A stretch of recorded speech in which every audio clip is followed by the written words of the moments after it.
Kunchacko Boban produce ചെയ്ത് അഭിനയിച്ച ഒരു ദുരൂഹ സാഹചര്യത്തിൽ കണ്ടുവന്നിരിക്കുന്നു. കുഞ്ചാക്കോ ബോബനും മാജിക് ഫ്രെയിംസും കൂടെയാണ് പടം ചെയ്തിരിക്കുന്നത്.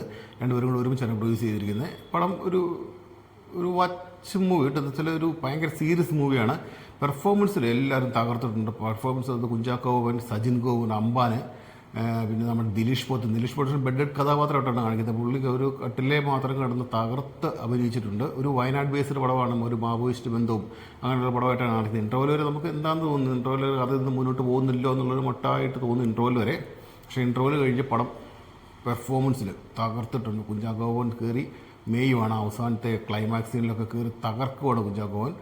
ഒരു അങ്ങനെ ഇഷ്ടമുള്ളവർക്ക് എന്ന് വെച്ചാൽ എൻ്റർടൈനറോ പൊട്ടിച്ചിരിയോ അങ്ങനെയൊക്കെയുള്ള കാണാൻ വരുന്നവർക്ക് ഇതൊരു നിരാശ തന്നെയായിരിക്കും. പക്ഷേ സീരിയസ് പടം കാണാൻ വരുന്നവർക്ക് പടം കുഴപ്പമില്ല. ഒരു നായാട്ട് ബേസിലൊക്കെയാണ് പടം പോകുന്നത്. നായാട്ട് സിനിമയൊക്കെ കണ്ടിട്ടില്ലേ, ആ ഒരു ട്രീറ്റിലാണ് പടം മുന്നോട്ട് പോകുന്നത്. കുഴപ്പമില്ല, വാച്ച് മൂവി തന്നെയാണ്. സീരിയസ് ആയിട്ട് കാണുന്നവർക്ക് ഈയിടെ ഇറങ്ങിയ വാഴ, മറ്റേ ഭരതനാട്യം 2 അങ്ങനെയൊക്കെ കണ്ടവർക്ക് ഇത് പിടിക്കാൻ സാധ്യതയില്ല.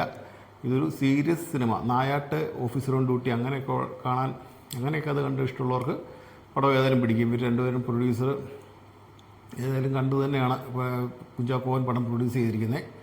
ഏതായാലും കുഴപ്പമില്ല കേട്ടോ. എന്ന് വെച്ചാൽ നമ്മുടെ ഇതിന് മുന്നിലത്തെ ഈ ഡയറക്ടറുടെ പടം ഉണ്ടായിരുന്നല്ലോ, എന്നാത്താൻ കേസ് കൂടെ, അതിനേക്കാളും ഒക്കെ നന്നായിട്ട് തന്നെ കുഞ്ചാക്കോ ബോബൻ പെർഫോം ചെയ്തിട്ടുണ്ട്. അപ്പോൾ തന്നെ മനസ്സിലായാലും കുഞ്ചാക്കോ ബോബൻ എന്തേരം ആയിട്ടുണ്ട്. ഒരു ഭയങ്കര സീരിയസ് ഒരു സൈക്കോ ത്രില്ലർ പടമായിട്ടാണ് പടം അവസാനിക്കുന്നത്.